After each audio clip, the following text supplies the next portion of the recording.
भारत में क्षेत्रवाद की राजनीति विषय से संबंधित अध्याय के विषय वस्तु को आगे बढ़ाते हुए हम यहाँ बात करेंगे क्षेत्रवाद के दुष्परिणामों पर। भारत में क्षेत्रवाद के कारण, उसके स्वरूप, इन समस्त तत्वों पर हम विश्लेषण संपन्न कर चुके हैं। आज हम बात करेंगे क्षेत्रवाद के दुष्परिणाम क्या हैं। समय न लेते हुए कुछ बिंदुओं के तहत अंतर्गत हम इस पर चर्चा करेंगे, जिसमें पहला है संघर्ष व तनाव को बढ़ावा।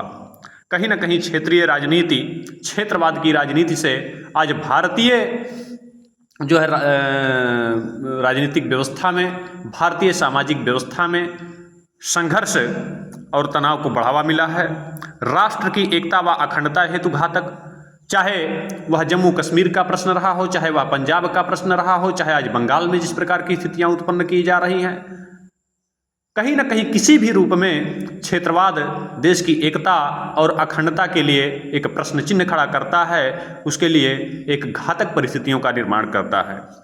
संघ व राज्य में तनाव, क्षेत्रवाद के आधार पर आज संघीय और प्रांतीय सरकारों में तनाव देखा जा रहा है, और यह तनाव कोई वर्तमान का जो है तनाव नहीं है, अपितु भारतीय राजनीति में प्रारंभ से ही इस कुत्सित जो है राजनीतिक संकीर्ण जो है स्वार्थों के कारण पॉलिटिकल राजनीतिक दलों द्वारा इस संकीर्ण राजनीतिक तत्वों के परिचय दिए जाने के कारण बारंबार संघ और राज्यों के मध्य तनाव देखा गया है, और यह तनाव का आधार दिया जाता है क्षेत्रीय अस्मिता, क्षेत्रीय गौरव। जबकि होता क्या है वास्तव में, अपने निहित स्वार्थों की सिद्धि, या केवल और केवल क्षेत्रीय अस्मिता और क्षेत्रीय गौरव का हवाला देकर के अपने निहित स्वार्थिक तत्वों को सिद्ध करने का एक षड्यंत्र, एक नमूना मात्र होता है, वो हथकंडा मात्र होता है। फिर बात आ जाती है आतंक व उग्रवादी गतिविधियों को प्रोत्साहन। कहीं न कहीं चाहे वो पंजाब में खालिस्तानी उग्रवाद हो, वहाँ भी जो है पंजाबियत, पंजाबी के आधार पर इन तत्वों को बढ़ावा दिया गया, चाहे वो कश्मीर में जो है आतंकवाद हो, चाहे आज पूर्वोत्तर में हो रही हिंसाएं हो, इन सारे जो है मूल उन्मादों का जड़ क्षेत्रीय अस्मिता के साथ जुड़ा हुआ है। फिर समाज में सद्भाव व मानव मूल्यों का पतन। कहीं न कहीं जब हम एक देश को छोटे छोटे टुकड़ों में बांटकर उसकी व्याख्या करने का प्रयत्न करते हैं, तो इससे सामाजिक सद्भाव, सामाजिक ताने बाने को क्षति पहुंचती है। देश के रूप में एक अखंड देश की जो हमारी अपनी आस्था रही है, वह कहीं न कहीं खंडित होती है। फिर है स्वार्थी तत्वों के व विघटनकारी नेतृत्व तथा दलों को बढ़ावा। कहीं न कहीं क्षेत्रीय अस्मिता के आधार पर भारतीय राजनीति में जो स्वार्थी तत्व हैं, जो कुछ निकृष्ट तत्व हैं, उनके, या ये कहा जाए कि उन तत्वों के मंसूबों को बढ़ावा मिलता है। साथ ही साथ जो विघटनकारी क्षेत्रीय पॉलिटिकल पार्टियां हैं, या जो इससे पहले देश विरोधी गतिविधियों में संलिप्त रहे हों, ऐसे तत्वों को भारतीय राजनीति में बढ़ावा मिलता है। या इस देश का दुर्भाग्य ही है कि जो लोग देश के विरुद्ध षड्यंत्रों में जो है और रात लगे रहते हैं, चाहे वो उग्रवादी हों, चाहे वो आतंकवादी हों, चाहे वो नक्सलवादी हों, ऐसे तत्वों को कहा जाता है कि भैया आप आइए, हथियार छोड़िए, आपका देश की जो है सामान्य राजनीतिक व्यवस्था में, जो है सामान्य संवैधानिक व्यवस्था में स्वागत है। आप यदि मुख्य धारा में लौट रहे हैं तो देश आपका स्वागत कर रहा है। और उन लोगों ने, जिन्होंने इस देश में जो है इन उग्रवाद के विरुद्ध अपनी कुर्बानियां दी हैं, जिन्होंने इस नक्सलवाद के विरुद्ध में अपनी कुर्बानियां दी हैं, सरकारों के सामने एक प्रश्न खड़ा किया जा सकता है और जाना चाहिए कि उनके लिए आपने क्या सोचा है। वो तो 10 लोगों को मार के बंदूक रख दिए, उसके बाद उनको सरकारी नौकरी दे दी गई, उनको अच्छा खासा प्रोत्साहन पैकेज दे दिया गया। यानी कि कहीं न कहीं यही नहीं बेहतर है कि हम भी जो है समाज के विरुद्ध गतिविधियों में, षड्यंत्रों में जो है शामिल हों, हम भी देश विरोधी गतिविधियों में, षड्यंत्रों में शामिल हों, और जब तक जवानी है तब तक अच्छा खासा देश के विरुद्ध उसका प्रयोग करें, और उसके बाद बुढ़ापे में आके हथियार रख दें और हमको पैकेज दिया जाए कि भैया ये तुमको पेंशन दिया जा रहा है, पुरस्कार दिया जा रहा है। ये पुरस्कार है ऐसे तत्वों को कि ये दंड है। फिर नियंत्रण हेतु उपाय की अगर हम बात करें, ये तो हो गया मान लीजिए दुष्परिणाम। किस प्रकार से ऐसे अराजक तत्वों पर नियंत्रण स्थापित किया जाए, तो इस संदर्भ में हम कुछ विषय वस्तुओं के अंतर्गत इस पर चर्चा करेंगे। इसमें हम कह सकते हैं उपायों में कि कुछ मूलभूत उपायों को अपनाकर ऐसे निकृष्ट, ऐसे स्वार्थी तत्वों पर हम लगाम लगा सकते हैं, अंकुश लगा सकते हैं। पहला, शासन व प्रशासन में सभी क्षेत्रों को उचित भागीदारी।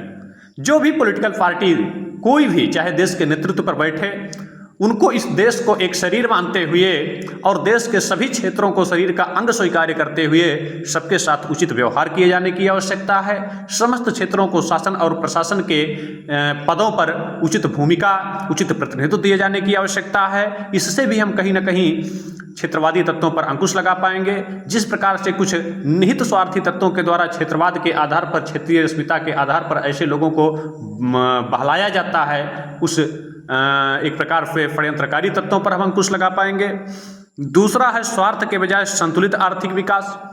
यानी जो देश, हमें इस तत्व का भी ध्यान में रखना होगा कि जब हम कहते हैं कि यह संपूर्ण देश हमारे शरीर का एक अंग की भांति है, जब हम भारत को हम एक माँ की संज्ञा देते हैं, तो जब माँ की आप संज्ञा दे रहे हैं तो संपूर्ण भारत का एक एक क्षेत्र उस माँ भारती के शरीर का एक अंग हुआ। इसलिए आपको समस्त अंगों के साथ समान बर्ताव करना होगा। यदि शरीर का दे कि ये काम करते हैं, हम पैर में जो है ब्लड की सप्लाई नहीं करेंगे, तो क्या वह शरीर खुद सुरक्षित रह सकता है? अगर पैरवा नहीं सुरक्षित रहेगा तो फरीरिया सुरक्षित रहेगा? फरीरिया अपने जो है आवश्यक गतिविधियों को की पूर्ति कर सकता है? संभव ही नहीं है। तो कहीं ना कहीं इस संकुचित स्वार्थ और तत्वों से ऊपर उठ करके हमारे राजनीतिक दलों को अपने दलीय हितों से ऊपर उठ करके, अपने निहित स्वार्थों से ऊपर उठ करके देश के संतुलित आर्थिक विकास के लिए उद्यम करने होंगे, प्रयत्न करने होंगे। तीसरा है उचित मांगों के दमन के बजाय वार्ता के माध्यम से हल। यानी जो इसमें अलगाववादी तत्वों को अगर हम देखें तो हम नहीं कह सकते हैं कि सारे के सारे जो नक्सलवादी हैं वो केवल और केवल कहा जाए कि आतंकवादी हैं। कुछ ऐसी भी परिस्थितियां कभी कभी समाज में उत्पन्न हो जाती हैं कि जब शासन और प्रशासन के द्वारा एक कहा जाए कि फत्य के खेमे को ही दबाने का प्रयत्न किया जाता है, तो उनके पास हथियार उठाने के अलावा कोई विकल्प नहीं होता, कोई चारा नहीं होता। और कहीं ना कहीं आज छत्तीसगढ़ में या पूर्वोत्तर भारत में जो एक उग्रवाद का हम आंदोलन देख रहे हैं, उसमें दो खेमे हैं। एक खेमा है कि जो विदेशी चंदों पर पल रहा है, और दूसरा खेमा वास्तव में ऐसा है कि जिसको कहीं ना कहीं इसी समाज ने आतंकित किया, इसी समाज ने पीड़ित किया है। और जब प्रशासन ने भी उनको न्याय दिलाने के बजाय और पीड़ित करने का कार्य किया, तो उनके पास हथियार उठाने के सिवाय कोई विकल्प नहीं बचा। तो हम ऐसे तत्वों के साथ वार्ता कर सकते हैं, उनकी समाज और संविधान के न्याय में आस्था उत्पन्न करके उन्हें मुख्य धारा में ला सकते हैं। फिर है आम जनमानस में राष्ट्रीय चेतना का विकास। यानी हमें इस संदर्भ में एक प्रयास करना होगा कि जो आम जनमानस है वह निहित कुत्सित स्वार्थों से ऊपर उठे, कि उत्तर प्रदेश वासियों के लिए, गुजरात गुजरातियों के लिए, इन सारे निहित स्वार्थी तत्वों के विरुद्ध हमें एक राष्ट्रीय जनचेतना का कार्यक्रम चलाना होगा। हमें लोगों को यह समझाना होगा कि यह देश आपका है, केवल क्षेत्र आपका नहीं है। आप संपूर्ण देश के नागरिक हैं, आप भारत के नागरिक कहलाते हैं, उत्तर प्रदेश के नागरिक नहीं कहलाते हैं। आज उत्तर प्रदेश में कोई विपदा है, उत्तर प्रदेश में कोई समस्या है, आप जाके मध्य प्रदेश में भी शरण ले सकते हैं। मध्य प्रदेश में कोई विपदा है, आप आके उत्तर प्रदेश में भी शरण ले सकते हैं। तो इसलिए देश को क्षेत्रीयता के आधार पर बांटने का प्रयत्न मत कीजिए, या संपूर्ण देश ही आपका है। क्यों आप केवल उत्तर प्रदेश की बात करते हो? उत्तर प्रदेश के साथ ही संपूर्ण देश का जो भी भूभाग हो आपका ही तो है। फिर उसके बाद पांचवा है सामाजिक सद्भाव, राष्ट्रीय एकता तथा मानव मूल्यों के विकास हेतु समर्पित व्यक्तियों को उचित सम्मान। यानी कि वह लोग जो समाज में सद्भाव के लिए, राष्ट्र की एकता तथा अखंडता के लिए और मानव मूल्यों के विकास हेतु स्वयं को समर्पित किए हुए हैं, समाज में एक सकारात्मक भूमिका का निर्वहन कर रहे हैं, दायित्व का निर्वहन कर रहे हैं, ऐसे व्यक्तियों को शासन के द्वारा उचित सम्मान दिया जाना चाहिए। जबकि वर्तमान में क्या है, हमने पहले ही बताया कि जो समाज के लिए मर रहा है वह समाज के लिए जो है मर भी जा रहा है, किंतु जो समाज के विरुद्ध जी रहा है वह एक प्रकार से देखा जाए तो मरते वक्त समाज का हो जा रहा है, मरते वक्त सरकार का हो जा रहा है। जो समाज के लिए जीवन पर्यंत जो है शहादत दिया आतंकियों के सम्मुख, उसके परिवार को कोई पूछने वाला नहीं है। लेकिन जो पूरी जवानी आतंक का कार्यक्रम चलाए, उनको जब एक प्रकार से बुढ़ापा आता है, कहा जाता है आइए मुख्य धारा में सम्मिलित हो जाइए। हथियार जमा कर दिए और कुछ हथियार अपने वारिसदारों को बांट दिए और उसके बाद वारिसदार आतंक चला रहे हैं और उनको अच्छा खासा मुख्य धारा में लाके तो कुछ नौकरी दे दी जा रही है, कुछ भत्ता दे दिया जा रहा है उनको जीने के लिए, कुछ रकम दे दी जा रही है, आवास दे दी जा रही है, तो अच्छा खासा बढ़िया वो है। कैसे आप इन तत्वों पर जो है प्रतिबंध लगा पाएंगे? छठवां है संघीय व प्रांतीय सरकारों द्वारा संविधान सम्मत आचरण, यानी संघ और प्रांतों में वो किसी भी दल की सरकार हो, चाहे वो सत्ता पक्ष की हो चाहे विपक्ष की हो, उन सरकारों को अपने निहित राजनीतिक हितों से ऊपर उठ करके जो भी संवैधानिक प्रावधान हैं, जो भी संवैधानिक नियम हैं, उनके अनुरूप संविधान सम्मत आचरण करना होगा।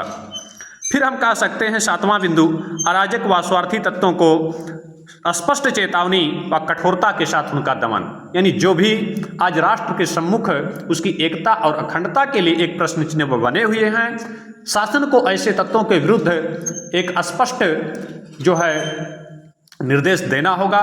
शासन को ऐसे तत्वों के सामने एक स्पष्ट हम कह सकते हैं कि चेतावनी देनी होगी। अगर इसके बाद भी वो नहीं सुधरते हैं तो श्रीमती गांधी की तरह कठोरता से उनके विरुद्ध कार्रवाई किए जाने की भी आवश्यकता है। आज श्रीमती गांधी ना रही होती तो पंजाब भी आपका अपना हिस्सा ना होता। कहीं ना कहीं उनकी कठोर कार्यवाहियां, कहीं ना कहीं उस संदर्भ में स्पष्ट उनकी नीति ने ही आज पंजाब को भारत में जोड़ के सुरक्षित रखने का प्रयत्न किया है। तो ऐसे तत्वों के विरुद्ध राजनीति से प्रेरित होकर के कि बंगाल में ममता जी बैठी हैं तो एक वर्ग को वो बढ़ावा दें, पंजाब में फलाने बैठे हैं तो वो बढ़ावा दें, गुजरात में मोदी जी बैठे रहे तो वो बढ़ावा दें, ऐसे तत्वों से ऊपर उठ करके संपूर्ण राष्ट्र की एकता और अखंडता के लिए जो भी राष्ट्र के सामने एक घातक स्थितियां उत्पन्न कर रहे हैं, ऐसे लोगों को एक स्पष्ट नीति इनके सामने रखी जाए और अगर वो लोग इससे नहीं सुधर रहे हैं तो उसके विरुद्ध एक कठोर कार्रवाई किए जाने की आवश्यकता है। इसी के साथ इस चर्चा को हम विराम देंगे और आगे एक नए विषय वस्तु के साथ उपस्थित होंगे। धन्यवाद।